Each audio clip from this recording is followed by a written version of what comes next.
What's up guys, Kevin Cage here with another crypto update. Hope everybody's doing well, and today is our monthly iTrustCapital video, so we're going to dive into a bunch. I want to run through the crypto market cycles, the setup for the next cycle. We'll also go through some recent news along with rate cuts that we had this month, and rate cuts are one of the many catalysts in ways that liquidity can enter the crypto asset class as we've seen each cycle.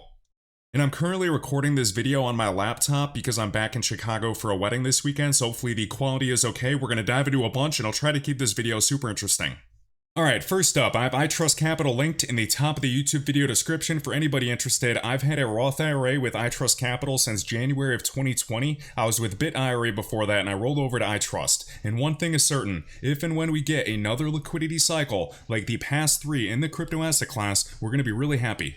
And even just looking at the Bitcoin Bull Run Index, some cycles are shorter, some cycles are longer, but historically, dark red has marked the cycle top. Even last cycle, this marked the cycle top with monthly RSI over 90. Right there we had bearish divergence. So we had cycle top dark red, and dark red. We've yet to reach dark red, so I do not believe we are anywhere close to our cycle top, considering the dark greens were also our cycle bottoms. We had dark green, dark green, dark green, and dark green. So when we're looking at Bitcoin, it just looks like we've been consolidating in this almost 200-day range, similar to back here.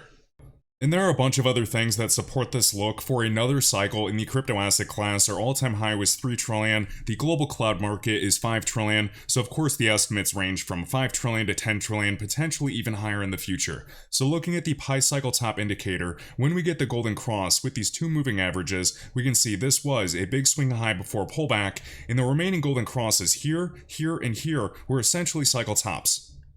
So yes, we've come up to this 350-day moving average multiplied by 2, this green line, similar to previous cycles, but we've not had the golden cross, and when we get that golden cross, historically, according to the pi cycle top indicator, that's when we're closer to our cycle top, as we can see. So whether or not you believe in the pi cycle top indicator, if you think it's going to be valid or not, because obviously the longer something has occurred, it's less probable that it happens again, I'm still paying attention to this. And for us today, to get a golden cross, that would require the Bitcoin price chart to go significantly higher so this yellow moving average can cut up through the green, similar to these tops.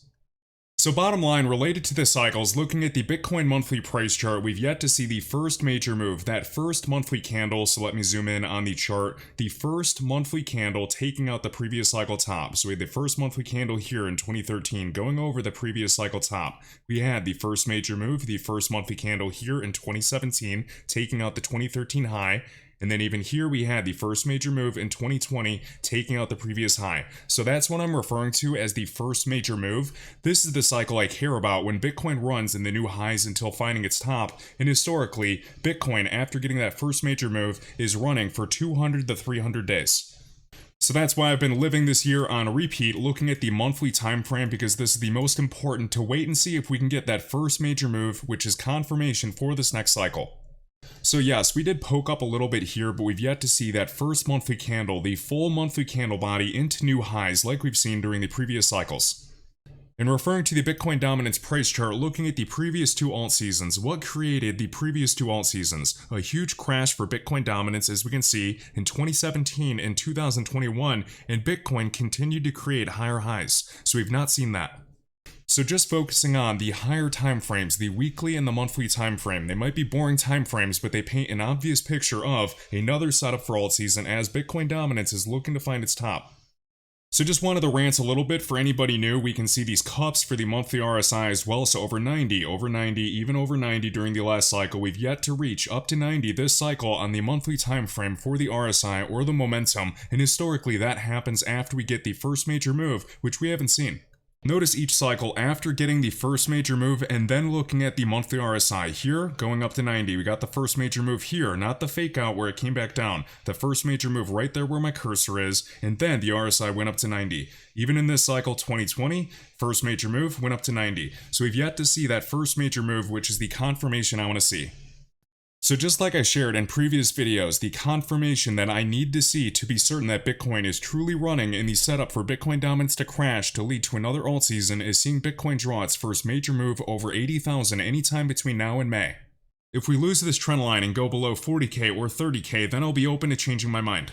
Alright, so those are my looks overall on the big picture for the monthly time frame, and no wonder that most people leave the crypto asset class because, waiting 3 years, waiting 4 years, or longer for another cycle, it takes a lot of patience. But even this chart, looking at Bitcoin on the monthly time frame, holding monthly candle bodies above the 8-month EMA is very, very important, so I want to see where this monthly close is. I am not excited until I can actually see the first major move. I might get a little excited if Bitcoin goes to 70k, but that is not confirmation I need to see, because we can crash back down to, 40k or come back to this trend line. I need to see confirmation with the first major move over 80,000 before I get excited. Then after that first major move or that first monthly candle, it's typically followed by consecutively strong candles. And just knowing that we have elections coming up in November and looking at price action specifically after elections each cycle, that keeps me very excited going into 2025. So can we get the first major move before elections? Yes, we can, and if we don't, I'm still looking after elections. Alright, next up, so iTrustCapital shared this month that the Federal Reserve cut interest rates by 50 basis points, and this is the first time rates have been cut since March of 2020.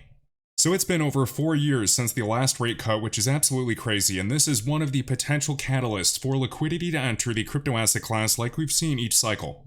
And I did a video going over this 3 months ago, different ways that liquidity can enter the crypto asset class, so interest rate cuts is definitely one of them. I know there are discussions of additional cuts in the future, so we'll see, but there's a variety of other things that can add liquidity or serve as a catalyst. And in previous videos, we shared clips of the iTrustCapital CEO Kevin Maloney speaking at XRP Las Vegas 2024, announcing 20 to 30 new options coming to iTrust. So I'm definitely hoping to see some new announcements being made because the clock is ticking and we basically have 1 quarter left for this year. So I'm definitely expecting to see a couple more dozen assets being listed in the future, especially with the addition of alternative assets as they've discussed, like fractionalized real estate, private equity, and then also other things like interest earning cash sweeps on FBO client US dollar positions, plus other features that we've shared before like recurring contributions and dollar cost averaging. And remember their announcement a while back announcing the launch of their new subsidiary iTrust Custodial Services, listing their benefits below. I already went over this month, the response from iTrustCapital to the Fortress Trust service fee notification. So Fortress Trust announced that they're going to be charging all iTrustCapital customers a $125 service fee, which is crazy. So right here it says that.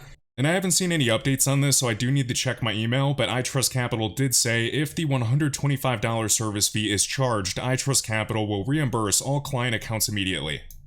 So at least that's reassuring and good to see, and we can see their new qualified custodian is Fortis Bank.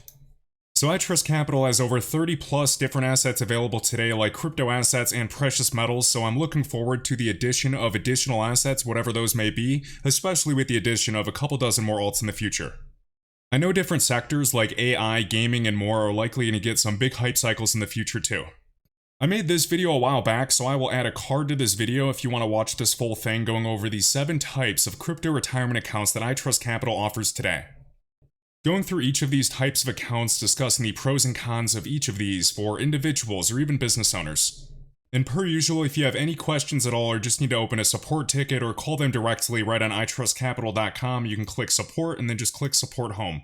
From here, there's step-by-step walkthroughs, videos, FAQs, you can call them directly or just submit a request. So I hope you guys enjoyed today's video. I have iTrustCapital linked in the top of the YouTube video description, and just finishing up looking at Bitcoin dominance. So looking at the past 2 alt seasons, we had the crash, we had Bitcoin draw, higher highs, and looking at the length of this cycle until finding the top until the next crash, that was almost 1400 days. And just comparing this length to today's cycle for personal expectations, we can see we're not quite even at that length. That would be during the end of October. So will it be shorter, will it be longer? I'm not sure, but we have yet to see Bitcoin dominance actually crash. I'm awaiting to see that first monthly candle of a 10% drop. And just looking at Bitcoin, will I be excited if Bitcoin comes up to the previous highs? Yes, but I'm not full-blown excited until I get actual confirmation of that first monthly candle going well past 80k, as I've shared in previous videos, considering the diminishing returns we've seen. Because until then, we can go sideways, we can go down to, the trend line or in the 40ks. I'm just not sure or confident until I see that first major move. Thank you guys so much for watching. Huge thank you to all that hit the like button and subscribe, and I will catch you in the next one.